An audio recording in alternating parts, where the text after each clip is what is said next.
For more, let's speak to Jan Rosenow, Professor of Energy and Climate Policy at the University of Oxford. Professor, great to see you. So just 5 years ago, remember, solar was just a supplementary power source, but in June, largely because of the heat wave, it was the largest power source. So can we genuinely or really call it a turning point?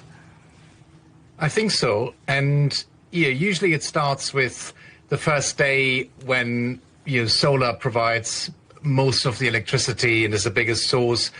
Then it is perhaps a week, then maybe a month.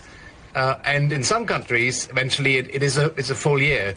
That's usually how we reach these tipping points. And there's now lots of countries around the world where we see a similar pattern emerge. Whether you look at Pakistan or you look at Australia, it's not Europe where this is happening. This is happening around the world, and the main reason is that solar has gotten so much cheaper over the last 10-15 years than ever before, and that is driving that significant uptake that we're seeing. As you said, if solar power is becoming so abundant and so much cheaper over the past years, why does electricity still feel so expensive? Well, the cost of energy on your electricity bill is only about half. There's other things on the bill, like costs for the network, or we have to subsidize energy efficiency measures and lots of other policy programs that are often still on the electricity bill. And that means that even if we see lower electricity prices in the wholesale market, overall electricity bills are not going down as much yet. I think that is going to change now, because the European Union has just published its electrification action plan, and alongside that they want to incentivize the use of more electricity, and they want to do this by lowering the taxes on electricity compared to fossil fuels.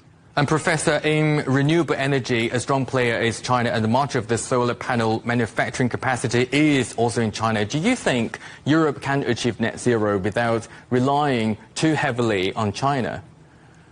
Well, clearly China will continue a very important role in the transition. I don't think it is realistic that Europe can create its own manufacturing capacity to make solar panels and battery cells. There are other technologies where Europe can produce a lot of the technologies domestically, but we have to recognize it's a global transition, and it's an interconnected world, and we have to rely on a whole bunch of other countries, not just China, to make this work. So I believe even in 20 years' time, China will still play a very important role when it comes to manufacturing some of the clean energy technologies. Thank you very much for your insight. That is Professor Jan Rosenow from University of Oxford.